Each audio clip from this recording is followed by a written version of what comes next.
এক গরিব কৃষক রফিক চাচা মাঠে কাজ করছে। প্রচন্ড রোদ, গায়ে ঘাম ঝরছে, কিন্তু ফসল ভালো হচ্ছে না। শুনছো, পাশের গ্রামে ধনী লোকেরা আবার নতুন জমি কিনছে। আমার তো এক টুকরো জমিতেই ফসল ঠিক মতো হয় না। তার ছেলেও দৌড়ে এসে বলে, বাবা, নতুন বই কেনার টাকা নেই, স্কুলে সবাই আসে। রফিক চাচা কষ্টের সঙ্গে ভাবে, যদি আবার একটু বেশি টাকা থাকতো।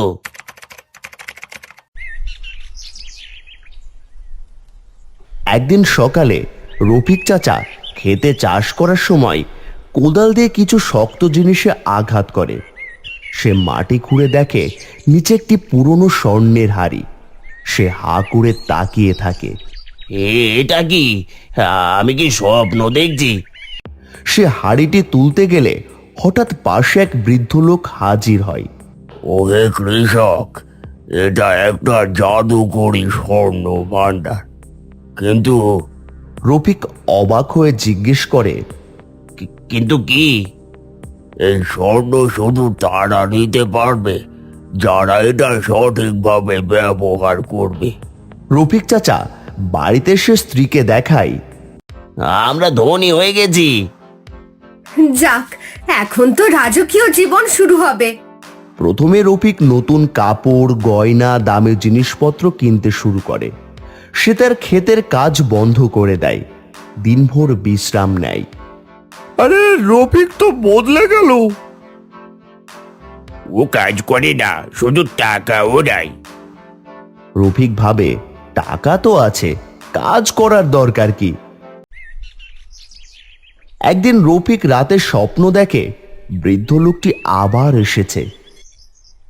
তুমি শুধু নিজের জন্য ব্যয় করেছো, অন্যের জন্য কিছুই করছো না।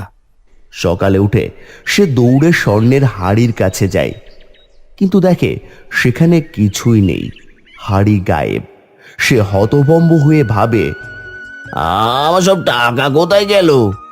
সে দোকানে গিয়ে দেখে তার টাকা দিয়ে কেনা জিনিসপত্রগুলো এক এক করে পুরনো হয়ে যাচ্ছে। আমরা আবার গরিব হয়ে যাচ্ছি। রফিক বুঝতে পারে এটা লোভের ফল। রফিক আবার পরিশ্রম করতে শুরু করে, নতুন করে চাষাবাদ শুরু করে। সে গরিব কৃষকদের সাহায্য করতে শুরু করে, কারো স্কুলের টাকা দেয়, কারো চিকিৎসা করায়। হঠাৎ একদিন সে দেখে স্বর্ণের হাড়ি আবার ফিরে এসেছে। এবার বৃদ্ধ আবার আসে এবং বলে, এবার তুমি পরীক্ষায় পাশ করলে।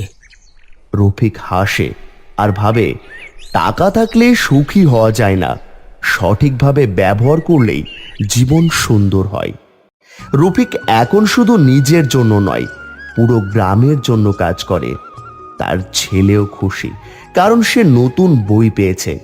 গ্রামের সবাই বলে রফিক এখন সত্যিকারের ধনী।